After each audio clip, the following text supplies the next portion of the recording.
Hello, welcome to this video where I'll be talking about my favorite LGBT plus manga characters. This was a highly requested video, so I'm here to deliver to the people. This might be a little cringe, just warning you, because it's just gonna be me gushing about my faves. And all these characters are like confirmed part of the community in the manga. If I was talking about headcanons or characters I think are part of the community, we would be here for hours. So yes, sticking to the canon source material, we'll jump right into it and talk about arguably my favorite LGBT plus character in manga, and that is Toma from Blue Flag. I'll insert some more pictures on the side here so you can see more of him, but yeah, I love Toma. In Blue Flag, he's one of the main characters. He is gay. That is kind of a spoiler for like the end of the first volume, so sorry about that, but he is, and I just love his progression throughout the story. I love his personality. He's very caring, almost too caring sometimes, to the point where he neglects himself and his desires for the sake of his friends and family, and I just really love him. I relate to him a lot. A lot of the characters in Blue Flag are relatable, but Toma especially for me. If you like a character like Nick Nelson from Heartstopper, you will really like him. They are pretty similar, kind of the jock type, puppy dog energy. I won't say himbo because people argue with me about that, but very that. He's just an amazing character overall. I love him. I would read a spin-off, a side story, whatever about him. I think he's really good representation, especially in this shonen manga, and that definitely coincides with me recommending Blue Flag. I do like Blue Flag a lot. Some of these I wouldn't recommend as much as others, I just like the character, but Blue Flag is a definite recommendation for me. I'll put the triggers in the corner here for all the series I'm talking about, but yeah, love Toma, love Blue Flag. He is a gem, and that's what makes him pretty much my favorite character. I don't know why I'm starting off strong, but this is a taste of how I'm gonna be this whole video. So yes, Toma, Blue Flag, love it.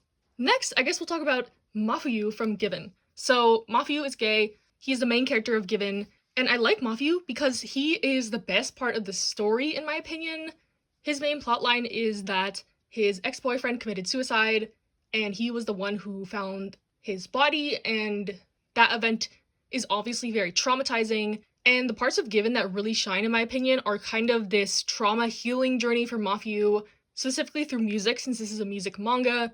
And if you have a chance to watch the anime, the music portions really hit you in the gut, but the manga is still good in this aspect. But yeah, I really love Mafuyu, I relate to him. I do think he got into a new relationship too quickly, but I think Uenoyama is trying his best to kind of learn how to navigate Mafuyu's feelings and some of his PTSD triggers, and yeah, I just really love Mafuyu. I love the mental health representation in him, and just seeing his healing journey throughout, even though the story kind of shifts away from him in some parts. His moments are like the glimpses of hope that kept me going through the story. If you know what I'm talking about, volumes like 4 and 5 I didn't really like, but there were like parts with Mafuyu in them that made it bearable. So yes, he is my favorite character in Given. And this might be controversial, but I also really like Ugetsu. If you like Akihiko and Haruki together, you probably hate Ugetsu, but I don't like them together, so I like Ugetsu, but he's also another LGBT plus character. I believe he is gay, but every character in this manga is in the LGBT plus community. I believe Haruki and Akihiko are bi, but yeah, love Mafuyu. Given is not my favorite manga, but I really love Mafuyu as a character, and he's like the driving force that keeps me into this story. Next, we'll talk about my favorite girls love manga, which also has one of my favorite female characters. We have Yamada. This is Kase-san, her love interest, but I really like Yamada. This is a like cute high school / college girls love series, and Yamada is just like a really kind-hearted, soft girl. She is in the horticulture club. She loves plants and flowers and animals, and she is just so cute, and honestly kind of my ideal type. I don't know if that's cringe to say, but she is, and I'm gonna say it. But I love Yamada. I like her character design as well. She reminds me a lot of Kitong from Tama Deguchi, and I love her as well, so yes. I know a lot of people are attracted to the kind of more sporty tomboy lesbian, but Yamada, like, I don't know. I just really like her a lot. I don't think it's ever been confirmed that she's lesbian, but she is in a homosexual relationship, so either lesbian or bi or pan or whatever, but she's with a woman right now, and we love that for her. My favorite girls love manga. I really highly recommend this. I love this. I love Yamada. I like Kase-san too, but Yamada is just... it's just it! She's it! I told you this was gonna get cringe. But anyways, next, let's talk about my love mix-up. And my favorite character in this, / one of my favorite queer characters, is Aoki. So, he is the main character of my love mix-up, and I just really like his character. He's extremely funny, but also caring. Like, At first, I didn't realize like how much he actually does for his friends. He's another character like Toma that kind of puts others before himself, and I really admire that about him, even though I like want to shake him and be like, take care of yourself first, you deserve this. But yeah, I really love him. Another one whose sexuality is not confirmed, but he's liked girls and guys in the series so far, so he may be bi, pan, etc. But I love Aoki. He's like a lovable, weirdo, dorky kind of character. He also has some like self-esteem issues which are relatable. Like, if you know the story of My Love Mix-Up, it's basically like a misunderstanding love square type thing.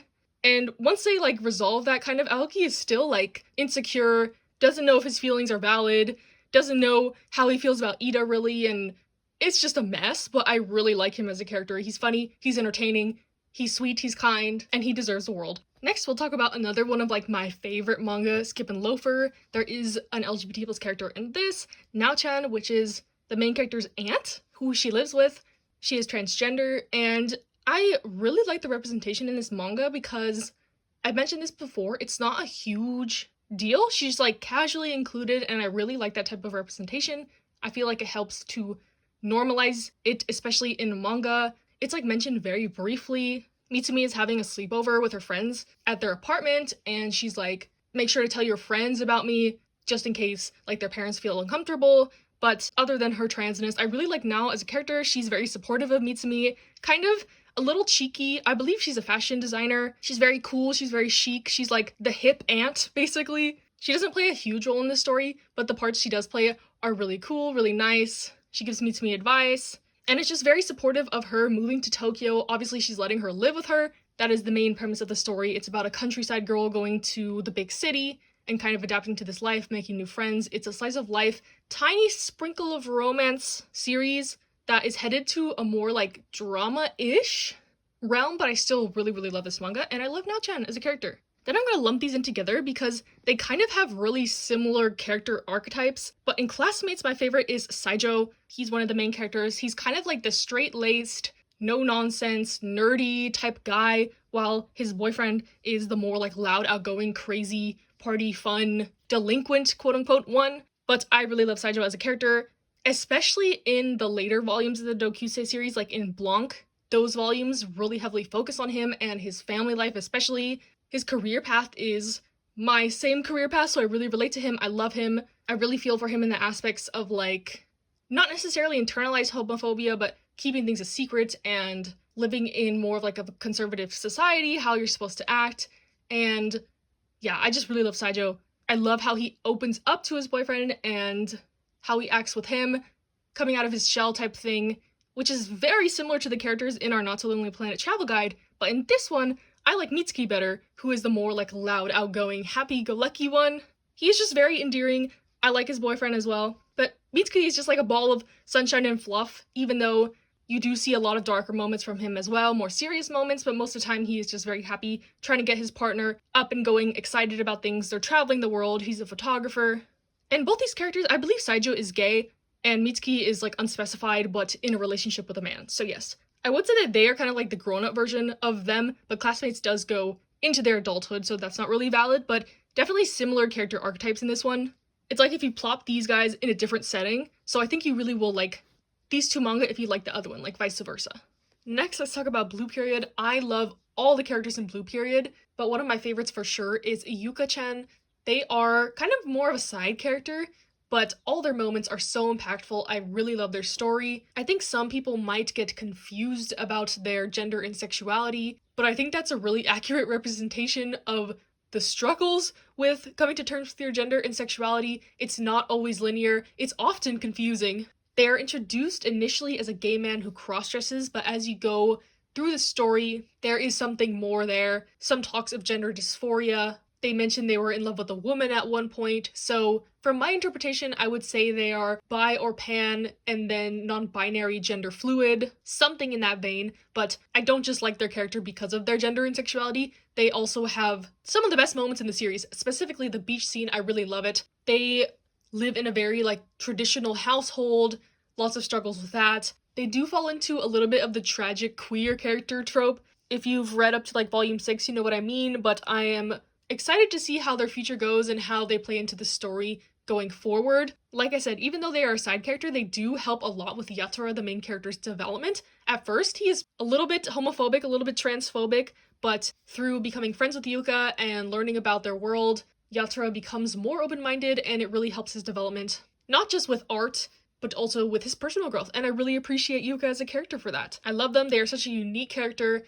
This might sound cliche to say, but they are breaking the mold a little bit. I've never seen another character like them in manga, and I'm in love. I really like them, and I want to see where their story goes from here. I am rooting for them, I want the best for them, and I just love Blue Period overall. It's a really, really great manga that I highly recommend.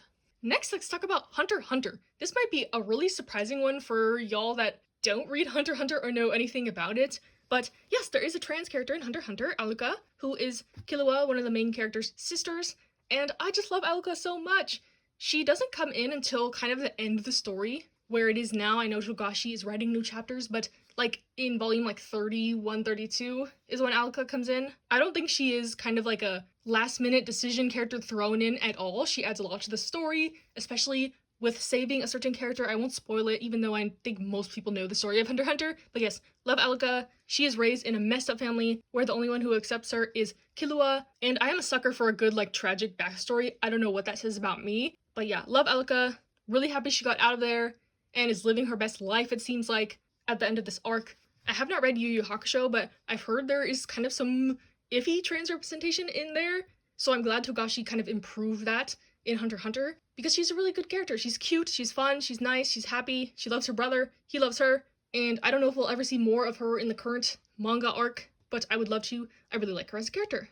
And then lastly, we'll include Paradise Kiss. This one's kind of a funny one, to be honest. I didn't know if I wanted to include this, but George, one of the main characters, is bi. He says that in like one of the first chapters, and he is kind of a disaster. Like, he is chaotic, and we love that for him. Paradise Kiss is a fashion manga where these group of people at the fashion school recruit this girl to be their model for their big fashion show at the end of the year, and the main character gets into a relationship with George, and it is very like messy, really toxic, really like a whirlwind romantic fantasy. But like I said, George is just very chaotic, and I like him a lot. He's like kinder than he seems. He's very like kind of stuck up, kind of knows what he wants and gets what he wants type attitude. He's very stylish, very trendy, but he doesn't treat his girlfriend very well. And I really like the ending of the story for this one. This is one of my favorite manga as well. I do recommend Paradise Kiss a lot. George is just such a fun, interesting character, and I don't think it's like stereotypical LGBT plus representation either. He just is, even though he's only dated women, I believe, in the series, but that doesn't erase his bi identity, obviously. And Paradise Kiss also has a trans character, Isabella, who I really like. She's kind of like the voice of reason in this group of chaotic teenagers. She kind of reins them all in, and I really like her as a character. I was gonna do a like manga with trans rep video, but I don't think I'll have time to, but I would have included Hunter x Hunter and Paradise Kiss and Blue Period in that video, so I kind of covered them here. But yes, I really like George. He's funny, he's creative, he's like a very eccentric artist character who doesn't know how to be a good boyfriend, but you know, that's okay. He's in high school. It adds drama and intrigue to the story, so I liked it. If you like a little messy story with really good art, talks a lot about the fashion industry, if you like Nana or anything else by Aizawa, I think you'll like this. I highly recommend it. And George is a really fun and interesting character, and I like him a lot. So yeah, that is my list. I hope you enjoyed this video, kind of like a weird video, but I just wanted to talk about my favorite characters and gush about them. This might have made no coherent sense, but I hope you enjoyed. Thank you for watching. Stay safe, stay happy, stay healthy, and I'll see you next time.